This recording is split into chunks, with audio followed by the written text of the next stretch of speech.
Hi, నేను మీ కేవీఆర్ సార్ని, దీక్ష publications రచయితను. మరి గత టాపిక్లో మనం టైప్స్ ఆఫ్ సెంటెన్సెస్, ఒక టైప్ సెంటెన్స్ ఇచ్చి మరో టైప్ సెంటెన్స్లో ఎలా మార్చాలో తెలుసుకున్నాం. మరి ఈ టాపిక్లో క్వశ్చన్ ట్యాగ్ గురించి నేర్చుకుందాం. అసలు క్వశ్చన్ ట్యాగ్ అంటే ఏంటి, దాని గురించి డీటెయిల్స్ మొత్తం నేర్చుకుందాం. మరి టాపిక్లోకి వెళ్ళే ముందు ఒక రెండు మాటలు. దీక్ష పబ్లికేషన్స్ తరఫున వాట్సాప్ గ్రూప్ ఉందండి, ఇది ఎవరైనా జాయిన్ కావచ్చు. ఎవరైనా జాయిన్ అవ్వాలంటే 9963597645 అనే నెంబర్కు హాయ్ అనే మెసేజ్తో పాటుగా మీ జిల్లా పేరు కూడా మెసేజ్ చేయండి. మరి ఈ బోర్డు ఇంకా మీకు బాగా కనబడాలంటే ఫుల్ స్క్రీన్లో మీ మొబైల్ని రొటేట్ చేసుకొని ఫుల్ స్క్రీన్లో చూడండి. మరి ఈ వీడియో మీకు నచ్చితే బెల్ నొక్కి సబ్స్క్రైబ్ చేసి మీ గ్రూప్స్ అన్నిటికీ కూడా షేర్ చేయండి. ఈ టాపిక్ అయినటువంటి చివరిలో రెండు బోర్డ్స్, ఈ మెయిన్ బోర్డుకి అటొక బోర్డు ఇటొక బోర్డు ఉందండి. ఆ రెండు బోర్డుల గురించి కూడా మీకు వీడియో తీసి చూపిస్తాను. రైట్, మరి నేను చెప్పే ఇంగ్లీష్ గ్రామర్ ఎవరికి అవసరం? డిఎస్సి ప్రిపేర్ అయ్యే వాళ్ళకి, కానిస్టేబుల్స్ ప్రిపేర్ అయ్యే వాళ్ళకి, గ్రూప్స్, ఎస్ఐ ప్రిపేర్ అయ్యే వాళ్ళకి, సెంట్రల్ ఎగ్జామ్స్, ఈవెన్ గవర్నమెంట్ టీచర్లకు కూడా ఇప్పుడు అత్యవసరం గ్రామర్. ఎందుకంటే ఇంగ్లీష్ మీడియం స్కూల్స్ నేపథ్యంలో ఇంగ్లీష్ మీడియం టెక్స్ట్ బుక్స్లో ఉన్నటువంటి వాక్యాలకి, ఇంగ్లీష్ వాక్యాలకి అవగాహన రావాలంటే ముందు గ్రామర్ మీద పట్టు రావాలి. కాబట్టి గవర్నమెంట్ టీచర్స్ అందరికి కూడా యూస్ఫుల్గా ఉంటుంది. తర్వాత స్పోకెన్ ఇంగ్లీష్ నేర్చుకోవాలన్నా కూడా గ్రామర్ రూల్స్ అనేది అవసరమే. ఇకపోతే 10th క్లాస్ పిల్లలకి ఇంగ్లీష్ అవసరమే, ఇంటర్మీడియట్ పిల్లలకి అవసరమే, డిగ్రీ పిల్లలకు కూడా అవసరమే. మరి ఒక్క మాటలో చెప్పాలంటే ఇంగ్లీష్ అనేది అందరికీ అవసరమేనండి. మరి ఇప్పుడు ఇంకొక ముఖ్యమైనటువంటి విషయం మీతో షేర్ చేసుకుంటున్నా. అదేంటంటే మనకి దీక్ష యూట్యూబ్లో వెళ్ళాక Deeksha publications English class, English KVR sir అని మీరు టైప్ చేయండి. Deeksha publications English KVR sir అని టైప్ చేయండి. టైప్ చేస్తే నేను చేసినటువంటి వీడియోలన్నీ కూడా మీకు యూట్యూబ్లో వస్తాయి. యూట్యూబ్లో మీరు టైప్ చేసినట్లయితే మరి మేము చేసినటువంటి ఫ్రీ వీడియోలన్నీ కూడా మీరు చూడండి. చూసి నేను చెప్పే విధానం ఎలా ఉంటుందంటే, రాష్ట్రంలో ఎటువంటి విద్యార్థికైనా సరే తెలుగులో అర్థమయ్యే రీతిలో అర్థవంతంగా చెప్పడానికి నేను నా యొక్క ప్రయత్నం అనేది ఉంటుంది. మరి నేను చేసే వీడియోలన్నీ కూడా ఇలా మీకు తెలుగులో బాగా అర్థమవుతుంది, మాలో భయం పోతుంది, ఇంగ్లీష్ మీద భయం పోతుంది, కేవీఆర్ సార్ ఇంగ్లీష్ చెప్తే భయం పోతుందనే నమ్మకం మీలో కలిగినప్పుడు మిగిలిన ఇంగ్లీష్ టాపిక్స్, ఇంగ్లీష్ చాప్టర్స్ కూడా కావాలంటే ఒక్కసారి చూడండి. తెలుగులో మిగిలిన అన్ని ఇంగ్లీష్ పాఠాలు మనం యాప్ రూపంలో మనకి వస్తుందండి. యాప్ ఈ కరోనా కష్టకాలంలో మన ఇంగ్లీష్ యాప్ ధర 600 రూపాయలు మాత్రమేనండి. మన ఇంగ్లీష్ యాప్ పేరు DEEKSHAPUBLICATIONS అండి. దీక్ష పబ్లికేషన్స్ అని క్యాపిటల్ లెటర్స్ మీరు టైప్ చేస్తే, ప్లే స్టోర్లో టైప్ చేస్తే మన ఈ దీక్ష పబ్లికేషన్స్ అనే యాప్ని మీరు ప్లే స్టోర్ నుంచి డౌన్లోడ్ చేసుకోవచ్చు అండి. కేవలం 600 రూపాయలు మాత్రమే. ఇంకా మీకు డౌట్ ఉంటే దీక్ష పబ్లికేషన్స్ యాప్ ఎలా కొనాలని మీరు నాకు మెసేజ్ చేయండి. ఈ నెంబర్కి 9963597645 అనే నెంబర్కి మెసేజ్ చేయండి. మరి ఇప్పుడు మనం పాఠంలోకి వెళ్దాం. మరి ఈరోజు మీకు నేను చెప్పబోయే పాఠం క్వశ్చన్ ట్యాగ్. అసలు క్వశ్చన్ ట్యాగ్ అంటే ఏంటి? మనకి నిత్య జీవితంలో సాధారణంగా ఏదైనా ఒక విషయం యొక్క కన్ఫర్మేషన్ కోసం కొన్ని క్వశ్చన్స్ అడుగుతుంటాం. అదేనండి క్వశ్చన్ ట్యాగ్. ఒక విషయం యొక్క కన్ఫర్మేషన్ కోసం అడిగేదే క్వశ్చన్ ట్యాగ్. మరి క్వశ్చన్ ట్యాగ్ అని తెలుగులో ఏమంటారంటే, క్వశ్చన్ అంటే ప్రశ్న అని అర్థం, ట్యాగ్ అంటే కూర్పు అని అర్థం, కూర్చడం ట్యాగ్. మనం 10th క్లాస్ పరీక్షలు రాసేటప్పుడు ట్యాగ్ చేసేవాళ్ళు కదా ఎడిషన్స్ని. ట్యాగ్ చేయడం అంటే కూర్చడం. మరి దేన్ని ట్యాగ్ చేయాలి? ఇక్కడ క్వశ్చన్ని ట్యాగ్ చేయాలి, ప్రశ్నని కూర్చాలి. మరి ప్రశ్నని కూరిస్తే అదే క్వశ్చన్ ట్యాగ్. ప్రశ్న యొక్క కూర్పు అని అర్థం. క్వశ్చన్ ట్యాగ్ అని మరి తెలుగులో ఏమనొచ్చు? ప్రశ్న యొక్క కూర్పు అని అనొచ్చు. అంతే. క్వశ్చన్ అంటే ప్రశ్న, ట్యాగ్ అంటే కూర్చడం, ప్రశ్నను కూర్చడం, దాన్నే ప్రశ్న యొక్క కూర్పు అని అంటాం. రైట్. మరి ఇప్పుడు క్వశ్చన్ ట్యాగ్ నేర్చుకునే ఇప్పుడు ఒక్కసారి చూడండి, ఇటువైపు చూడండి. ఒక వాక్యం నుండి క్వశ్చన్ ట్యాగ్ తయారు చేయడంను 4 మోడల్స్గా విభజించవచ్చు. అంటే మనకి ఈ చాప్టర్లో క్వశ్చన్ ట్యాగ్ అనే చాప్టర్లో 4 మోడల్స్ ఉంటాయండి. ఈ 4 మోడల్స్ని ఆన్సర్ చేయాలి. ఆన్సర్ చేస్తే మనకు క్వశ్చన్ ట్యాగ్ అనే చాప్టర్ అయిపోయినట్టే లెక్క, కంప్లీట్ అయిపోయినట్టే లెక్క. మరి ఇక్కడ క్వశ్చన్ ట్యాగ్ను నేర్చుకోవాలంటే, ఈ 4 మోడల్స్ మనం నేర్చుకోవాలంటే దానికంటే ముందుగా ఒక్కసారి చూడండి, ఇటువైపు చూడండి. క్వశ్చన్ ట్యాగ్ నేర్చుకోవాలంటే ముందుగా నీవు నేర్చుకోవాల్సిన షార్ట్ ఫామ్స్, కొన్ని షార్ట్ ఫామ్స్ నీవు నేర్చుకోవాలండి. మీరు నేర్చుకోవాలి కొన్ని షార్ట్ ఫామ్స్ అంటే పొట్టి రూపాలు. ఏంటి ఆ పొట్టి రూపాలు అంటే, మనకి ఇంగ్లీష్ గ్రామర్లో హెల్పింగ్ వెర్బ్స్ 24 ఉన్నాయండి. 24 హెల్పింగ్ వెబ్స్ ఉన్నాయండి. మరి హెల్పింగ్ వెబ్స్ని యాక్సిలరీ వెబ్స్ అని కూడా అంటారు. మరి హెల్పింగ్ వెబ్స్ని ఇంకొక పేరు కూడా ఉందండి, ఇది ఎవరికి తెలియదు పెద్దగా ఈ పేరు, ఎనామలస్ వెబ్స్ అంటారండి. హెల్పింగ్ వెబ్స్ని యాక్సిలరీ వెబ్స్తో పాటుగా ఎనామలస్ వెబ్స్ అని అంటారండి. ఎనామలస్ వెబ్స్ అంటే దాని అర్థం ఏంటంటే అన్లైక్ అదర్స్ అని అర్థం. అన్లైక్ అదర్స్ అంటే ఇతర క్రియలని పోలి ఉండని క్రియలు, ఇతర క్రియలతో ఇవి పోలి ఉండవు కాబట్టి వీటిని ఎనామలస్ వెబ్స్ లేదా ఎనామలస్ వెబ్స్ అంటారు. వీటిని హెల్పింగ్ వెబ్స్ని యాక్సిలరీ వెబ్స్ అంటారు. హెల్పింగ్ వెబ్స్నే ఎనామలస్ వెబ్స్ అంటారు. ఎనామలస్ వెబ్స్ అంటే అన్లైక్ అదర్స్ అంటే ఇతర క్రియలతో పోలి ఉండనటువంటి క్రియలు. అయితే మొత్తానికి హెల్పింగ్ వెబ్స్ ఎన్ని రకాలు మనకి ఇంగ్లీష్ గ్రామర్లో 24 అని చెప్పుకున్నాం. 24 హెల్పింగ్ వెబ్స్ ఉంటాయి. అయితే ఇక్కడ షార్ట్ ఫామ్స్ అనేవి ఆ హెల్పింగ్ వెబ్స్కే మనం షార్ట్ ఫామ్స్ కొన్ని వాడాలి ఇక్కడ ఈ క్వశ్చన్ ట్యాగ్ అనే చాప్టర్లో. అది ఎలా వాడాలని ఇప్పుడు మీకు చెప్తాను, జాగ్రత్తగా చూడండి, వినండి. మరి నెగిటివ్ ఫామ్స్ అంటే నాట్ వచ్చేవి నెగిటివ్ ఫామ్స్ అండి. చూడండి, కెనాట్లో నాట్ వచ్చింది కదా, నాట్ వచ్చిందే నెగిటివ్ ఫామ్స్. అదేవిధంగా పాజిటివ్ ఫామ్స్ అంటే నాట్ రాని సందర్భాలన్నీ కూడా పాజిటివ్ ఫామ్స్లోకి వెళ్తాయి. నెగిటివ్ ఫామ్స్ అంటే నాట్ వచ్చేవని నెగిటివ్ ఫామ్స్. మరి ఒక్కసారి నెగిటివ్ ఫామ్స్ ఏంటో చూద్దాం. కెన్ నాట్ చూసుకోండి, కెన్ ఉంది, దానికి ఏం చేరింది, నాట్ చేరింది, కాబట్టి దీన్ని ఏమంటారు, కెనాట్ అంటారు. ఈ కెనాట్ అనే పూర్తి రూపాన్ని పొట్టి రూపంలో మనం ఎలా చెప్పొచ్చు అంటే కెన్కి కెన్ రాయండి, నాటు బదులుగా టీ ఒక అక్షరం రాయాలి, టీకి ముందు అపోస్ట్రోఫ్ గుర్తుని వేయాలి. అసలు అపోస్ట్రోఫ్ గుర్తు అంటే ఏంటి అంటే మనకి పంక్చువేషన్ అనే చాప్టర్లో మీకు చెప్తాను అది ఇంకా క్లియర్గా. ఇక్కడ జస్ట్ ఒక ముక్క చెప్తా, జాగ్రత్త వినండి. అపోస్ట్రోఫ్ అంటే ఏంటంటే ఏదైనా ఒక పదంలో ఒక అక్షరం కానీ మిస్ అయితే ఆ అక్షరానికి బదులుగా వాడే గుర్తే అపోస్ట్రోఫ్. మరి ఇక్కడ చూడండి, ఎన్ఓటీలో ఓ అనే అక్షరం మిస్ అయింది కదా, ఓ అనే అక్షరం మిస్ అయ్యి ఎన్టీ ఈ రెండే వచ్చాయి. మరి ఒక అక్షరం మిస్ అయినటువంటి ఆ ఓకు బదులుగా మనం వాడే గుర్తే అపోస్ట్రోఫ్. ఇది అపోస్ట్రోఫ్ గురించి సంక్షిప్తంగా. మరి ఇకపోతే కెనాట్ని కాంట్ అంటాం, కుడ్ నాట్ని ఒకసారి చూసుకోండి, కుడ్ నాట్ దీనికి షార్ట్ ఫామ్ ఏంటి, కుడింట్. మరి క్వశ్చన్ ట్యాగ్ నేర్చుకోవాలంటే షార్ట్ ఫామ్స్ అనేది తప్పనిసరిగా నేర్చుకోవాలి. ఎందుకని మనం క్వశ్చన్ ట్యాగ్ రాసేటప్పుడు షార్ట్ ఫామ్స్నే ఉపయోగించాలి, పూర్తి రూపాన్ని ఉపయోగించకూడదు. ఒకవేళ మనకి ఇచ్చినటువంటి కాంపిటేటివ్ ఎగ్జామ్లో ఒక ఆప్షన్ మల్టిపుల్ చాయిస్ ఇస్తారు కదా, 4 ఆప్షన్లు, పూర్తి రూపంతో ఒక ఆప్షను, పొట్టి రూపంతో ఒక ఆప్షన్ ఉంటే మనం పూర్తి రూపాన్ని కొట్టేసి పొట్టి రూపాన్ని ఆప్షన్ ఆన్సర్గా పెట్టాలి. అది గుర్తుపెట్టుకోండి విషయం. అందుకు పొట్టి రూపాలు నేర్చుకోవాలి. మరి కుడ్ నాట్ అనే పూర్తి రూపానికి పొట్టి రూపం ఏంటి, షార్ట్ ఫామ్ ఏంటి, కుడింట్. మరి డిడ్ నాట్కి డిడింట్, డో నాట్కి డోంట్, హ్యాజ్ నాట్కి హ్యాజింట్, లెట్స్ అసలు లెట్ అంటే ఏంటో మనం తెలుసుకోవాలి. లెట్ అంటే ఒక విషయానికి లేదా ఒక పనికి అనుమతినిచ్చే ఏ విధంగా మనం వాడే సందర్భంలో లెట్ అనే పదం వాడుతాం. లెట్ అంటే అనుమతినివ్వడం. మరి లెట్స్ అంటే లెటర్స్ అని అర్థం. మరి ఈజ్ నాట్ అంటే ఈజింట్ అనే అర్థం. మే నాట్ అంటే మే నాట్ యొక్క పొట్టి పేరు మేంట్, మైట్ నాట్ యొక్క పొట్టి పేరు మైటింట్, నీడ్ నాట్ యొక్క పొట్టి పేరు నీడింట్, మస్ట్ నాట్ యొక్క పొట్టి రూపం మస్టెంట్. మరి ఆట్ నాట్ యొక్క షార్ట్ ఫామ్ ఆర్టింట్. మరి వుడ్ నాట్ యొక్క షార్ట్ ఫామ్ వుడింట్. మరి షుడ్ నాట్ యొక్క షార్ట్ ఫామ్ షుడింట్. మరి వజ్ నాట్ యొక్క షార్ట్ ఫామ్ వజెంట్.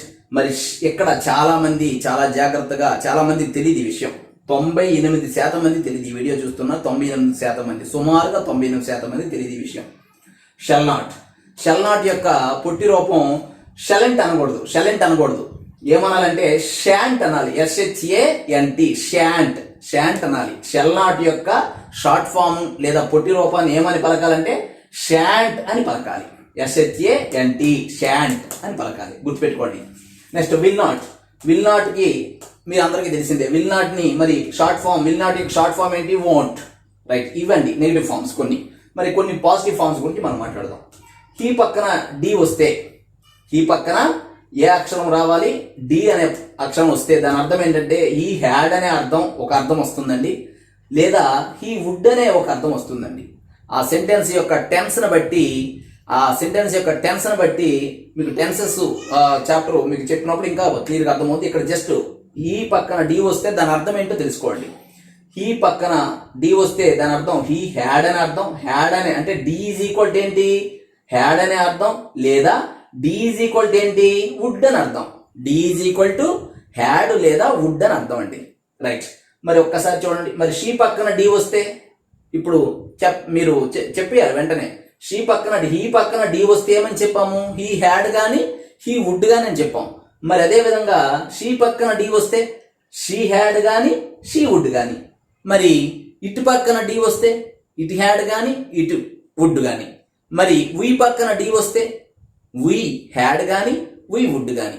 మరి యూ పక్కన డి వస్తే యూ హ్యాడ్ కానీ యూ వుడ్ కానీ. మరి దే పక్కన డి వస్తే దే హ్యాడ్ కానీ దే వుడ్ కానీ అర్థం. అంటే సింపుల్గా మనకి ఇక్కడ నువ్వు నేర్చుకోవాల్సిన సారాంశం ఏంటంటే, అపాస్ట్రోఫ్ తర్వాత డి అనే అక్షరం కనబడితే దాని అర్థం ఏంటంటే రెండు అర్థాలు ఉంటాయి. హ్యాడ్ అనే అర్థం ఒకటి, వుడ్ అనే అర్థం ఒకటి. రైట్, అది గుర్తుపెట్టుకోండి. నెక్స్ట్ ఇది ఒక సూత్రం అయిపోయింది. ఇంకో సూత్రం చూసుకోండి. ఇటు పక్కన ఎస్ వస్తే, ఇప్పుడు డి అనే అక్షరం గురించి నేర్చుకున్నాం, ఇప్పుడు ఎస్ అనే అక్షరం గురించి నేర్చుకుందాం. ఇటు పక్కన ఎస్ వస్తే ఇట్ హ్యాజ్ అని అర్థం, లేదా ఇట్ ఈజ్ అని అర్థం.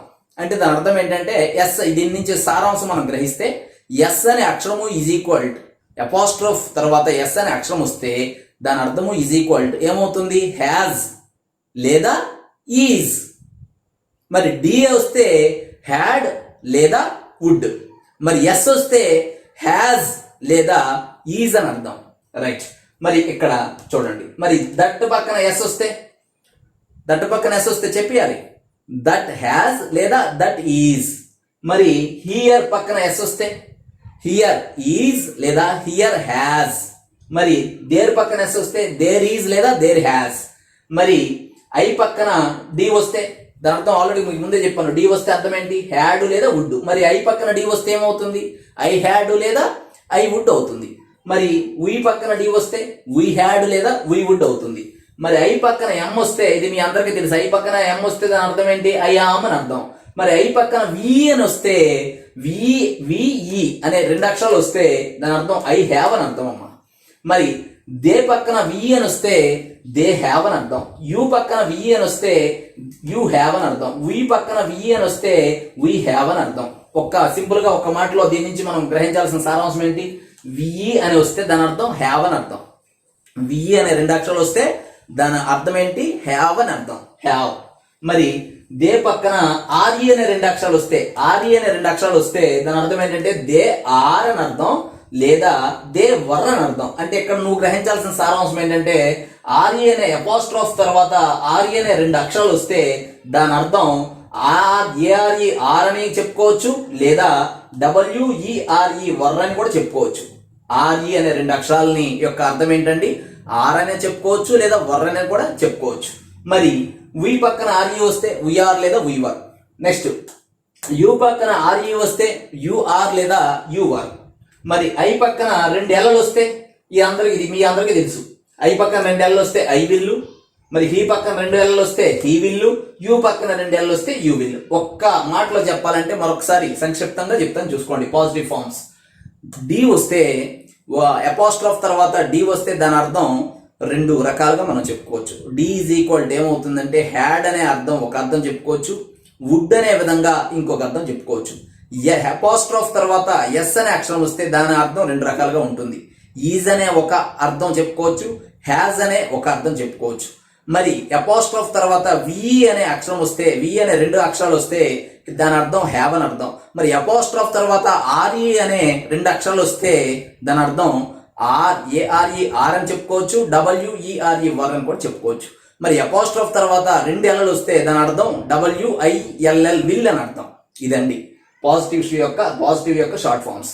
నెగిటివ్ షార్ట్ ఫామ్స్ నేర్చుకున్నాం, పాజిటివ్ షార్ట్ ఫామ్స్ నేర్చుకున్నాం. ఇకపోతే చివరగా ఇది ఎవరికి మీకు తెలియనటువంటి 99% మందికి తెలియనటువంటి విషయం. ఇది ఒక్కసారి జాగ్రత్తగా గమనించండి. ఎన్ఈ సుమారు 99%. ఎన్ఈఈఆర్ నీర్. మరి నీర్ అనే ఈ పదానికి, ఈ పొట్టి పదానికి పూర్తి రూపం ఏంటో తెలుసా? ఎన్ఈవిఈఆర్, నెవ్వర్ అని అర్థం అమ్మా. ఎన్ఈఈఆర్, ఈ అపాస్ట్రోఫ్ తర్వాత ఆర్ వచ్చినటువంటి ఈ నీర్ అనే పొట్టి రూపానికి పూర్తి రూపం ఏంటంటే ఎన్ఈవిఈఆర్ అని అర్థం. అది గుర్తుపెట్టుకోండి. నీర్ ఈజ్ ఈక్వల్ నెవ్వర్ అని అర్థం. ఇదండి షార్ట్ ఫామ్స్. మరి షార్ట్ ఫామ్స్ తెలిస్తేనే క్వశ్చన్ ట్యాగ్ చేయగలం. ముందు షార్ట్ ఫామ్స్ తెలుసుకొని తర్వాత క్వశ్చన్ ట్యాగ్ లోకి వెళ్ళాలి. మరి ఆల్రెడీగా ఈ షార్ట్ ఫామ్స్ అనేవి దేనికి ఉంటాయని మీకు ఆల్రెడీ చెప్పాను. మనకి ఇంగ్లీష్ గ్రామర్లో 24 హెల్పింగ్ వెబ్స్ ఉంటాయి. హెల్పింగ్ వెబ్స్ కి ఇంకొక 2 పేర్లు ఉన్నాయి, అది కూడా చెప్పాను. యాక్సిలరీ వెబ్స్ అంటారు హెల్పింగ్ వెబ్స్ ని, ఎనామలస్ వెబ్స్ అని కూడా అంటారు హెల్పింగ్ వెబ్స్ ని. ఎనామలస్ వెబ్స్ అంటే అన్లైక్ అదర్స్ అని అర్థం. అన్లైక్ అదర్స్ అంటే తెలుగులో ఎటువంటి క్రియలతో పోలి ఉండనటువంటి ఈ క్రియలని ఎనామలస్ వెబ్స్ అంటారు. మరి ఈ 24 హెల్పింగ్ వెబ్స్ కి ఉన్నటువంటి షార్ట్ ఫామ్స్ సుమారుగా మీకు క్వశ్చన్ లో మనకి ఎక్సర్సైజ్ లో మిగిలినటువంటి ఇక్కడ ఏమైనా 24 హెల్పింగ్ వెబ్స్ ఏమైనా మిగిలితే ఎక్సర్సైజ్ లో మనకు వస్తాయి, అక్కడ మీకు ఇంకా క్లియర్ గా అర్థమయ్యేటట్టు చెప్తాను. ఇవేనండి షార్ట్ ఫామ్స్. మరి షార్ట్ ఫామ్స్ నేర్చుకున్న తర్వాత మనం టాపిక్ లోకి వెళ్ళాలి. షార్ట్ ఫామ్స్ క్వశ్చన్ ట్యాగ్ నేర్చుకునే ముందు షార్ట్ ఫామ్స్ మనం నేర్చుకున్నాం. ఇప్పుడు హ్యాపీగా మనం టాపిక్ లోకి వెళ్ళొచ్చు. మరి ఒక వాక్యం నుండి క్వశ్చన్ ట్యాగ్ తయారు చేయడమును 4 మోడల్స్ గా విభజించవచ్చు. 4 మోడల్స్ గా విభజించవచ్చు. ఫస్ట్ మోడల్ ఈ వీడియోలో మోడల్ 1 గురించి చెప్తానండి. నెక్స్ట్ వీడియోలో మోడల్ 1 లో 3 గమనికలు ఉంటాయి, మళ్ళీ 3 నోట్స్ ఉంటాయి. ఇంపార్టెంట్ నోట్లు లేదా ఇంపార్టెంట్ ముఖ్య గమనికలు, అవి నెక్స్ట్ వీడియోలో చెప్తాను. ఈ రోజు మోడల్ 1 గురించి బ్రీఫ్ గా సంక్షిప్తంగా చెప్తాను, జాగ్రత్తగా చూడండి. మోడల్ 1 మనకి 4 మోడల్స్ ఉంటాయండి. క్వశ్చన్ ట్యాగ్ లో 4 మోడల్స్ ఉంటాయి. అందులో ఈ రోజు మోడల్ 1 గురించి చెప్తున్నానండి. రైట్. ఇచ్చిన సెంటెన్స్ లో అంటే మన క్వశ్చన్ పేపర్ లో ఇచ్చిన సెంటెన్స్ లో అని అర్థం. క్వశ్చన్ పేపర్ లో ఇచ్చిన సెంటెన్స్ లో హెల్పింగ్ వెర్బ్ ఉన్నప్పుడు ఈ సూత్రం పాటించాలి. మరి క్వశ్చన్ పేపర్ లో హెల్పింగ్ వెర్బ్ ఇచ్చిన సెంటెన్స్ లో హెల్పింగ్ వెర్బ్ ఉందా లేదా అనేది నువ్వు క్వశ్చన్ పేపర్ లో ఇచ్చినప్పుడు చాలా జాగ్రత్తగా హెల్పింగ్ వెర్బ్ ఉందా లేదా అనేది గమనించుకొని ఈ సూత్రాన్ని అప్లై చేయాలి. మరి హెల్పింగ్ వెర్బ్ ఉంటే క్వశ్చన్ ట్యాగ్ నువ్వు రాసే క్వశ్చన్ ట్యాగ్ యొక్క ఆన్సర్ కి ఇది సూత్రం. ఈ సూత్రం ఏంటంటే ఒక్కసారి చూడండి, వివరిస్తాను. ముందుగా హెల్పింగ్ వెర్బ్ రాయాలండి. ఫస్ట్ ఏం రాయాలంటే ముందుగా హెల్పింగ్ వెర్బ్ ఇచ్చినటువంటి సెంటెన్స్ లో హెల్పింగ్ వెర్బ్ ఉండడం నువ్వు చూస్తావు కదా. హెల్పింగ్ వెర్బ్ ఉండడం నువ్వు గమనిస్తే దానికి సూత్రం ఏంటంటే మోడల్ 1. అది మోడల్ 1 హెల్పింగ్ వెర్బ్ ఉంటే అది మోడల్ 1 అని నువ్వు అర్థం చేసుకో. మోడల్ 1 కి ఆన్సర్ నువ్వు పెట్టాలంటే ఇది సూత్రం. మరి ముందుగా హెల్పింగ్ వెర్బ్ పెట్టాలి ఆన్సర్ లో. ఫస్ట్ హెల్పింగ్ వెర్బ్ క్వశ్చన్ లో ఏ హెల్పింగ్ వెర్బ్ అయితే ఉంటుందో ఆన్సర్ లో కూడా అదే హెల్పింగ్ వెర్బ్ నువ్వు పెట్టాలి. మరి తర్వాత దాని పక్కనే ఇచ్చిన వాక్యంలో అంటే ఇచ్చినటువంటి క్వశ్చన్ లో కానీ నాట్ అనే పదం ఉంటే నాట్ చేర్చకూడదు. అంటే నాట్ని తీసేయాలి. ఇచ్చినటువంటి క్వశ్చన్ లో నాట్ ఉంటే నాట్ని తీసేయాలి. ఒకవేళ నాట్ లేకపోతే నాట్ చేర్చాలి. నాట్ ఉంటే నాట్ని తీసేయాలి. అది రెండో సూత్రం. మొదటి సూత్రం ఏంటి? ముందుగా హెల్పింగ్ వెర్బ్ రాయాలి ఆన్సర్ లో. రెండో సూత్రం ఏంటంటే ఇచ్చిన వాక్యంలో నాట్ ఉంటే నాట్ చేర్చకూడదు అంటే తీసేయాలి. నాట్ లేకపోతే నాట్ చేర్చాలి. అది రెండో సూత్రం. ఇకపోతే మూడో సూత్రం ప్రొనౌన్ ఉపయోగించాలి. ప్రొనౌన్ అంటే ఏంటి? నౌన్ కు బదులుగా వాడేదే ప్రొనౌన్, నామవాచకానికి బదులుగా వాడేదే సర్వనామం. ఇప్పుడు సీత అనే క్వశ్చన్ లో సీత అనే పదం ఉంది. సీత అనే పదానికి నువ్వు వాడవలసిన ప్రొనౌన్ ఏంటి? షీ. సీత అనే ప్రొనౌన్ బదులుగా షీ, ఆమె అనే సర్వనామంతో నువ్వు సమర్థించుకోవచ్చు. మరి అదే దాన్నే ప్రొనౌన్ అంటారు. నామవాచకానికి నౌన్ కి బదులుగా వాడేదే ప్రొనౌన్. మరి రాము అనే నౌన్ కి బదులుగా వాడే నువ్వు ప్రొనౌన్ ఏంటి? హి. అతడు. రాముకు బదులుగా అతడు అనే పదంతో నువ్వు సమర్థించుకోవచ్చు. అతడు అనే హి అనే ప్రొనౌన్తో నువ్వు సమర్థించుకోవచ్చు. రైట్. దీన్నే ప్రొనౌన్స్ అంటారు. మరి నౌన్ కు బదులుగా వాడేదే ప్రొనౌన్. అంటే ప్రొనౌన్ ఉపయోగించాలి. అది మూడో రూల్. ఇకపోతే నాలుగో రూల్ ఏంటంటే చిట్ట చివరిగా క్వశ్చన్ మార్క్ పెట్టాలి. ఎందుకని? మన టాపిక్కే క్వశ్చన్ ట్యాగ్. క్వశ్చన్ నువ్వు కూర్చాలంటే లాస్ట్ లో ఏం పెట్టాలి? క్వశ్చన్ మార్క్ పెట్టాలి. ఇదండి సూత్రం. ఈ 4 బాగా మీ మెదడులో స్థిరీకృతం అవ్వాలి. ఈ నాలుగు రూల్స్ కూడా. ఫస్ట్ ఏంటి? హెల్పింగ్ వెర్బ్ పెట్టాలి. ఇచ్చినటువంటి క్వశ్చన్ లో హెల్పింగ్ వెర్బ్ ఉంటే నువ్వు అదే హెల్పింగ్ వెర్బ్ ని ఆన్సర్ లో కూడా పెట్టాలి. అది ఫస్ట్ రూల్. సెకండ్ రూల్ ఏంటి? నాట్ ఉంటే నాట్ తీసేయాలి. నాట్ లేకపోతే నాట్ పెట్టాలి. అది రెండో రూల్. మూడో రూల్ దాని పక్కనే ఏం చేర్చాలి? ప్రొనౌన్ చేర్చాలి. అది మూడో రూల్. దాని పక్కనే ఏం చేయాలి? క్వశ్చన్ మార్క్ పెట్టాలి. అది నాలుగో రూల్. ఈ 4 పదాలు మీరు గుర్తుపెట్టుకోండి. మొదటి పదం ఏంటి? మరొకసారి రివిజన్ చేస్తాను. 4 పదాలు. మోడల్ 1 లో 4 పదాలు వస్తాయి. మొదటి పదం ఏంటంటే ఇచ్చినటువంటి క్వశ్చన్ లో ఏ హెల్పింగ్ వెర్బ్ ఉంటే ఆ హెల్పింగ్ వెర్బ్ పెట్టాలి. అది మొదటి పదం. దాని తర్వాత వచ్చే రెండో పదం ఏంటంటే నాట్ ఉంటే నాట్ తీసేయాలి. నాట్ లేకపోతే నాట్ పెట్టాలి. అది రెండో పదం. దాని పక్కన వచ్చే మూడో పదం ఏంటంటే ప్రొనౌన్ చేర్చాలి. దాని పక్కన వచ్చే నాలుగో పదం ఏంటంటే క్వశ్చన్ మార్క్ చేర్చాలి. అంతేనండి, ఇదే క్వశ్చన్ ట్యాగ్ అయిపోయినట్టు లెక్క. ఈ సూత్రం మీద పట్టొస్తే నువ్వు ఈజీగా క్వశ్చన్స్ కొన్ని వందల క్వశ్చన్స్ ఇచ్చినా కూడా నువ్వు చేయగలవు. కాబట్టి ఈ సూత్రం మీద పట్టు సాధించాలి. మరొక్కసారి చెప్తాను, ఈ సూత్రం మరొకసారి రివ్యూ చేస్తాను మీకోసం. మరి క్వశ్చన్ ట్యాగ్ని నువ్వు ఆన్సర్ చేయాలంటే 4 పదాలు నువ్వు పెట్టాలి. మోడల్ 1లో హెల్పింగ్ వెర్బ్ ఉన్నప్పుడు మొదటి పదం ఏంటంటే హెల్పింగ్ వెర్బ్ పెట్టాలి. రెండో పదం ఏంటంటే నాట్ ఉంటే నాట్ తీసేయాలి, నాట్ లేకపోతే నాట్ పెట్టాలి. మూడో పదం ఏంటి? ప్రొనౌన్ చేర్చాలి. నాలుగో పదం ఏంటి? క్వశ్చన్ మార్క్ చేర్చాలి. ఈ 4 పదాలు మీరు గుర్తుపెట్టుకుంటే క్వశ్చన్ ట్యాగ్ మీరు తయారు చేసినట్టే లెక్క. రైట్, మరి ఎక్కడ చూద్దాం, ఎక్సర్సైజ్ బిట్లోకి వెళ్దాం, ప్రాక్టీస్ బిట్స్లోకి వెళ్దాం. He is an intelligent boy. ఇందులో ఫస్ట్ పదం ఏంటి? హెల్పింగ్ వెర్బ్ పెట్టాలి. ఈజ్ అనే హెల్పింగ్ వెర్బ్ పెట్టాలి. ఈజ్ అనే హెల్పింగ్ వెర్బ్ పెట్టావు. పెన్న తీసుకొని ఈ వాక్యం రాయు, నీకు నువ్వే ప్రాక్టీస్ చెయ్యు. ఫస్ట్ ఈజ్ అనే హెల్పింగ్ వెర్బ్ పెట్టావు, అంతే కదా, ఫస్ట్ హెల్పింగ్ వెర్బ్. తర్వాత నాట్ ఉంటే నాట్ తీసేయాలి, నాట్ లేకపోతే నాట్ పెట్టాలి, నాట్ లేదు కాబట్టి నాట్ పెట్టాలి.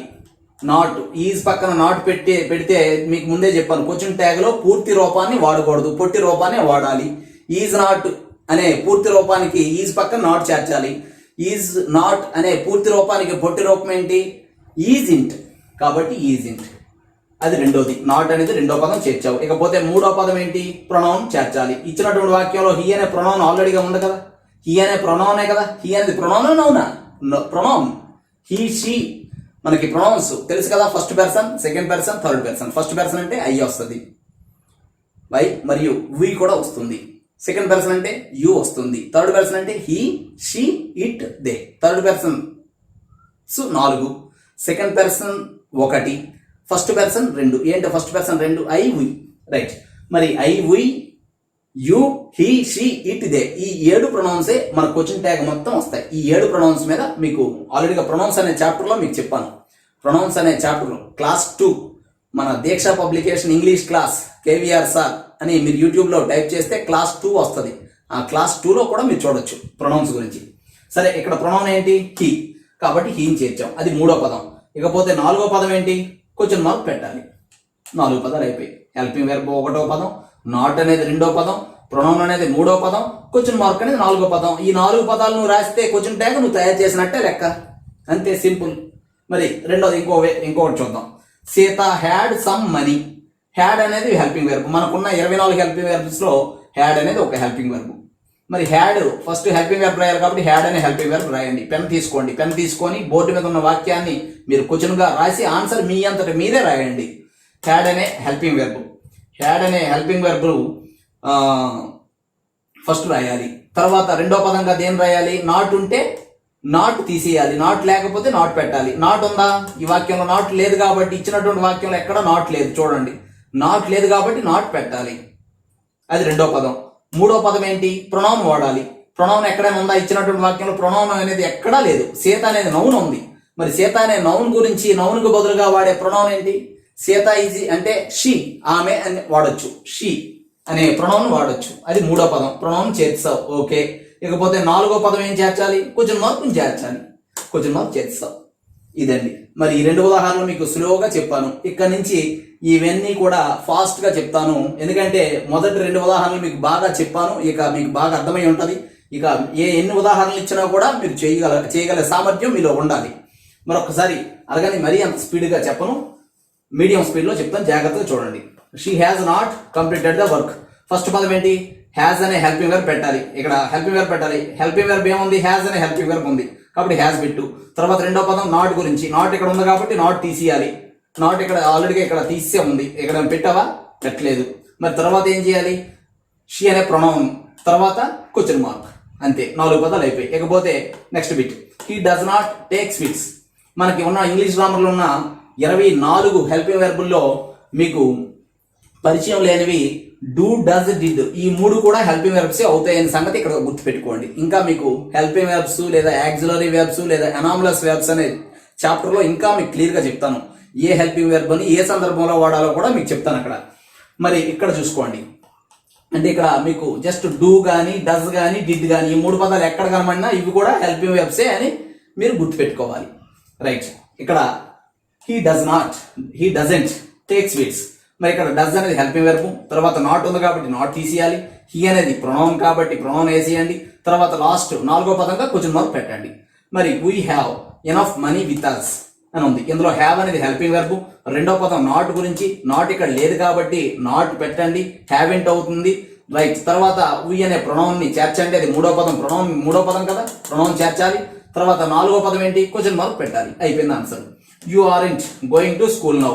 మరి ఇక్కడ కూడా ఆర్ ఫస్ట్ పదం ఏంటి, హెల్పింగ్ వెర్బ్. హెల్పింగ్ వెర్బ్ ఇక్కడ ఏంటి, ఆర్ పెట్టు. తర్వాత రెండో పదం ఏంటి, నాట్ గురించి, నాట్ ఇక్కడ ఉంది కాబట్టి నాట్ తీసేయి. మూడో పదం ఏంటి, ప్రొనౌన్ గురించి, ప్రొనౌన్ పెట్టాలి. ప్రొనౌన్ ఏంటి ఇచ్చిన వాక్యంలో యు కాబట్టి యూని పెట్టు. నాలుగో పదం ఏంటి, క్వశ్చన్ మార్క్ ని పెట్టు. ఆన్సర్ అయిపోయింది. ఇకపోతే he can offered to maintain a car. మరి ఇక్కడ కెన్ అనేది ఇక్కడ హెల్పింగ్ వెర్బ్ అనేది ఏమవుతుంది, కెన్ ఫ్యూచర్ టెన్స్ లో మనకు వచ్చే హెల్పింగ్ వెర్బ్స్ ఇది. Can, will, shall, should, could, may, shan't ఇవన్నీ కూడా ఫ్యూచర్ టెన్స్ లో వచ్చే హెల్పింగ్ వెర్బ్స్. మరి హీ కెన్ అనేది హెల్పింగ్ వెర్బ్ కాబట్టి ముందు హెల్పింగ్ వెర్బ్ మొదటి పదాన్ని పెట్టావు. రెండో పదం ఏంటి మనకు చెప్తుంది, నాట్ గురించి చెప్తుంది. ఇక్కడ నాట్ లేదు కాబట్టి నాట్ పెట్టు. కెనాట్ ఈజ్ ఈక్వల్ ఏమవుతుంది, కాంట్ అవుతుంది. రైట్, మరి తర్వాత మూడో పదం ఏంటి, ప్రొనౌన్ హీ, మూడో పదం హీని పెట్టు. నాలుగో పదం ఏంటి, క్వశ్చన్ మార్క్ పెట్టు. అంతే, ఆన్సర్ అయిపోయింది. We will come back tomorrow. First మొదటి పదం హెల్పింగ్ వెర్బ్ ఇక్కడ ఏంటి, విల్ పెట్టావు నీ మనసులో పెట్టుకో, విల్. మరి నాట్ ఉందా, నాట్ లేదు కాబట్టి నాట్ చేర్చాలి. మరి విల్ నాట్ ఈజ్ ఈక్వల్ ఏమవుతుంది, వోంట్ అవుతుంది. ఇక్కడ చూసుకోండి, అందుకే మీకు ఫస్ట్ షార్ట్ ఫామ్ చెప్పాను. విల్ నాట్ ఈజ్ ఈక్వల్ ఎక్కడ ఉంది, ఇదిగోండి ఇక్కడ ఉంది. విల్ నాట్ ఈజ్ ఈక్వల్ ఏమవుతుంది, వోంట్ అని పెట్టాలి, విల్ నాట్ అని పెట్టకూడదు. మనకి ఇచ్చినటువంటి క్వశ్చన్ ట్యాగ్ చాప్టర్ లో చాలా ఇంపార్టెంట్ రూల్ అది. ఎప్పుడు కూడా షార్ట్ ఫామ్ నే ఉపయోగించాలి. రైట్, గుర్తుపెట్టుకోండి. పొట్టి రూపాన్ని ఉపయోగించాలి, పూర్తి రూపాన్ని ఉపయోగించాల్సినటువంటి అవసరం లేదు ఇక్కడ ఈ చాప్టర్ లో. వి విల్ అది అయిపోయింది. Next I shall come. ఇందులో షెల్ అనేది హెల్పింగ్ వెర్బ్ కాబట్టి ఫస్ట్ రూల్ ఏంటి, హెల్పింగ్ వెర్బ్ ను పెట్టాలి, మీ మనసులో పెట్టుకో, షెల్. తర్వాత రెండో పదం ఏంటి, నాట్ చేర్చాలా వద్దా, నాట్ అనేది ఇక్కడ లేదు కాబట్టి నాట్ చేర్చాలి. అప్పుడు ఏమవుతుంది, షెల్ నాట్ అవుతుంది. కానీ అక్కడ షెల్ నాట్ అని రాయకూడదు. నువ్వు క్వశ్చన్ ట్యాగ్ లో షెల్ నాట్ అనే పూర్తి రూపానికి బదులుగా ఇక్కడ మీకు ఫస్ట్ నేర్పించాను షార్ట్ ఫామ్స్ లో షెల్ నాట్ ఈజ్ ఈక్వల్ ఏమని రాయాలి, షాంట్ అని రాయాలి, SHANT షాంట్ అని రాయాలి. కాబట్టి షాంట్ రాసావు. నెక్స్ట్ మూడో పదం ఏంటి, ప్రొనౌన్ ఉపయోగించాలి. ప్రొనౌన్ ఏంటి ఇచ్చిన వాక్యంలో ఐ అనేది ప్రొనౌన్ కాబట్టి ఐ అనే ప్రొనౌన్ రాయి. తర్వాత నాలుగో పదం ఏంటి, క్వశ్చన్ మార్క్ పెట్టాలి. అంతే, అయిపోయింది, ఆన్సర్ అయిపోయింది. మరి లేకపోతే దే డు నాట్ కమ్. మరి ఇక్కడ మీకు ముందే చెప్పాను, మనకి ఇచ్చినటువంటి 24 హెల్పింగ్ వెర్బ్స్ లో 3 రకాల హెల్పింగ్ వెర్బ్స్ ఇక్కడ మళ్ళీ మీకు పరిచయం చేశాను. డూ కానీ, డస్ కానీ, డిడ్ కానీ. ఈ 3 ఎక్కడ మనకి క్వశ్చన్ ట్యాగ్ అనే చాప్టర్లో ఎక్కడ కనమంటే వీటిని హెల్పింగ్ వెర్బ్స్ గా ట్రీట్ చేయొచ్చు మెయిన్ వెర్బ్ లేని సందర్భంలో. రైట్, దే అంటే మెయిన్ వెర్బ్ తో ఉండొచ్చు, మెయిన్ వెర్బ్ కూడా ఉండొచ్చు. డూ, డస్, డిడ్ పక్కన మెయిన్ వెర్బ్ ఉంటే అది ఎంఫాటిక్ సెంటెన్స్ అవుతుంది, అంటే నొక్కి పక్కగా పని చేస్తానని అర్థం వస్తుంది. కాబట్టి ఇక్కడ మీకు అదంతా అనవసరం. మీకు టైప్స్ ఆఫ్ సెంటెన్స్ లో కూడా అది ఎంఫాటిక్ సెంటెన్స్ చెప్పాను. ఇక్కడ మీకు ఏంటంటే డూ, డస్, డిడ్ అనేది హెల్పింగ్ వెర్బ్స్ ఉన్నాయో లేవో చెక్ చేసుకోండి. ఇక్కడ డూ అనేది ఉంది కదా, హెల్పింగ్ వెర్బ్ ఉంది, ఓకే. డూ అనేది హెల్పింగ్ వెర్బ్, డూ గానే రాయు. తర్వాత నాట్ రెండో పదం ఏంటి, నాట్ గురించి మాట్లాడాలి. నాట్ ఇక్కడ ఉంది కాబట్టి నాట్ తీసేయాలి, అది నేను నాట్ తీసేసాము. రైట్, ఇకపోతే మూడో పదం ఏంటి, ప్రొనౌన్ వాడాలి. ఇక్కడ దే ఇచ్చినటువంటి వాక్యంలో దే అనేది ప్రొనౌనే కదా, దే అనే ప్రొనౌన్ వాడాలి, దే. రైట్, తర్వాత నాలుగో పదం ఏంటి, క్వశ్చన్ మార్క్ పెట్టాలి.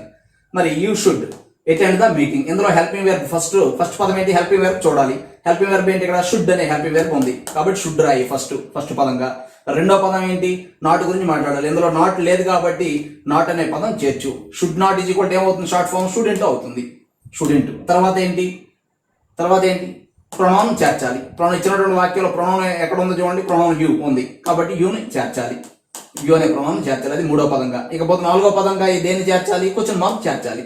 అంతే, ఆన్సర్ అయిపోయింది. Student you, question mark, answer is over.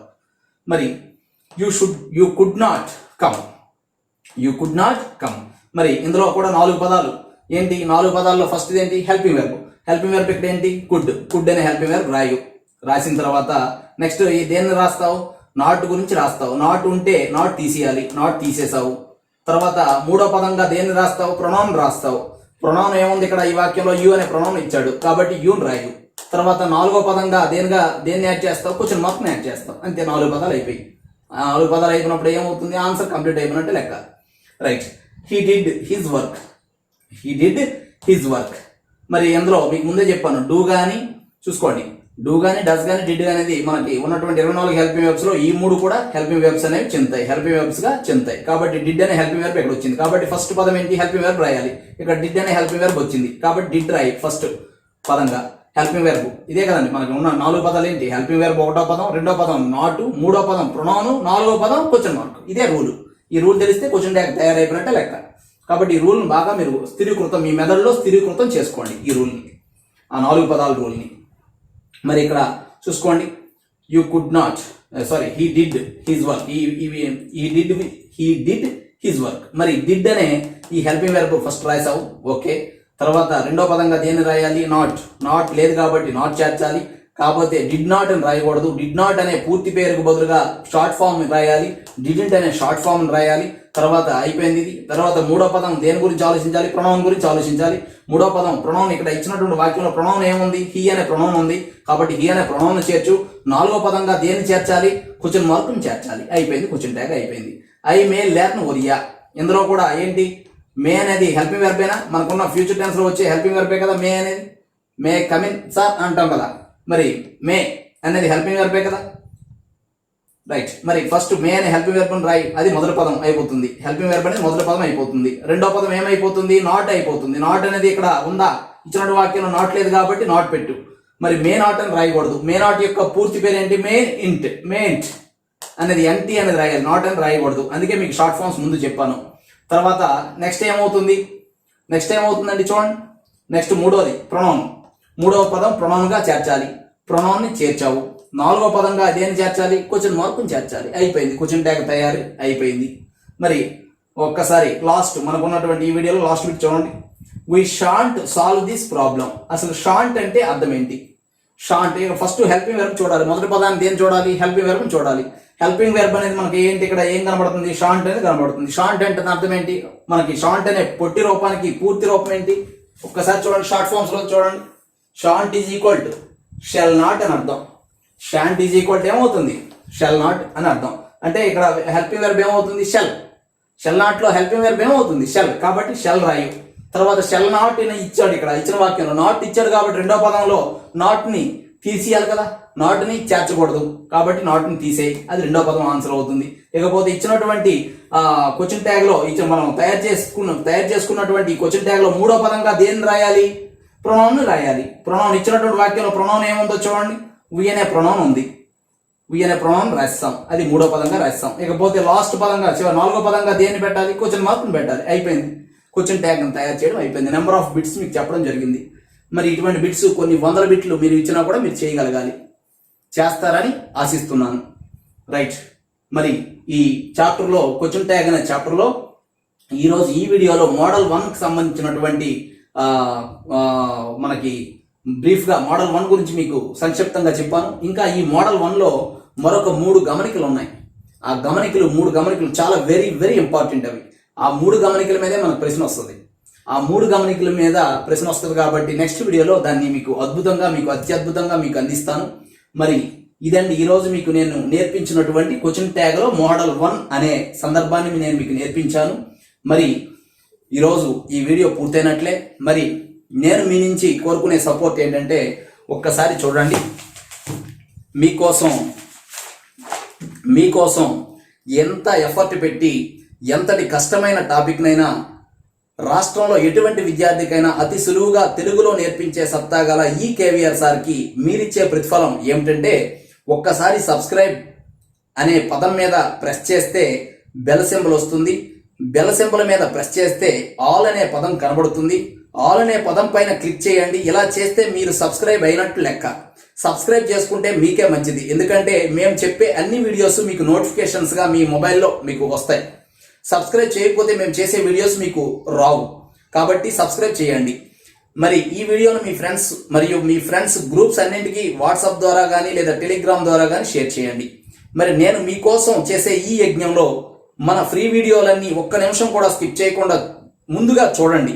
ఈ ఫ్రీ వీడియోలు మీకు బాగా నచ్చినట్లయితే, బాగా అంటే చాలా బాగా నచ్చినట్లయితే, అంటే బాగా అర్థమవుతుంది, కేవీఆర్ సార్ చెప్తే చాలా బాగా అర్థమవుతుంది, ఏ డౌటు ఉండట్లేదు అని మీలో నమ్మకం కలిగితే, అప్పుడు మిగిలిన ఇంగ్లీష్ చాప్టర్స్ కూడా కావాలంటే మీ మొబైల్లో ప్లే స్టోర్ నుండి DEKSHA PUBLICATIONS దీక్ష పబ్లికేషన్స్ అనే మొత్తం అన్ని క్యాపిటల్ లెటర్స్ టైప్ చేయండి మీ ప్లే స్టోర్లో.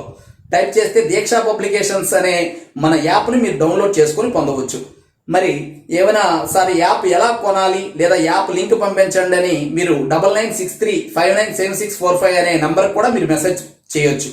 ఈ కరోనా కష్టకాలంలో అందరినీ దృష్టిలో ఉంచుకొని మన యాప్ ద్వారా కేవలం 600గా మాత్రమే నిర్ణయించడం జరిగింది. ఈ ఆఫర్ ఒక్క నెల రోజులు మాత్రమే ఉంటుంది. ఎందుకంటే అందరూ కూడా త్వరగా మీరు కొనుక్కొని త్వరగా చదువుకోవడం కోసం నేను పెట్టినటువంటి ఈ ఆఫరు. ఆ తర్వాత కూడా ఎక్కువ పెంచడం ఏమి ఉండదండి. తర్వాత మన యాప్ ధర 1000 రూపాయలు మాత్రమే ఉంటుంది. మరి ఇప్పుడైతే 600, తర్వాత అయితే 1000 రూపాయలు. కాబట్టి ఈ సదవకాశాన్ని ఈ నెల రోజుల్లోపు ఎప్పుడో మీకు డబ్బులు ఉన్నప్పుడు మీరు వినియోగించుకోండి. 600 అంటే ఒక షర్ట్ కొన్నంత కూడా కాదు. 600 అంటే ఎక్కడైనా ఖర్చు అయిపోతుంది. కానీ 600తో దీక్ష పబ్లికేషన్స్ అని పేరు గల ఇంగ్లీష్ యాప్ ఈ ప్లే స్టోర్ నుండి ఒక్కసారి డౌన్లోడ్ చేసుకుంటే మీ జీవితంలో మీరు గవర్నమెంట్ ఉద్యోగం పొందాలన్నా లేదా సాధించాలన్నా, గవర్నమెంట్ టీచర్గా ఇంగ్లీష్ మీడియం స్కూల్స్లో సక్సెస్ అవ్వాలన్నా, స్పోకెన్ ఇంగ్లీష్ నేర్చుకోవాలన్నా, 10th class, inter, degree students అందరికీ ఒకటే అస్త్రం. అదే రాష్ట్రంలో ఎటువంటి విద్యార్థికైనా అర్థమయ్యే రీతిలో తెలుగులో చెప్పే కేవీఆర్ సార్ పాఠం. మరి మీ ఫ్రెండ్స్ అందరికీ Deeksha publications app play store నుండి డౌన్లోడ్ చేసుకోవచ్చు అని ఫోన్ చేసి మరి తెలియజేయగలరు. Thank you for all the best. Thank you. Right, ఇప్పుడు ఈ మెయిన్ బోర్డు పక్కన మరొక 2 బోర్డులు ఉన్నాయండి. అవి కూడా చూపిస్తాను, అవి కూడా గమనించండి.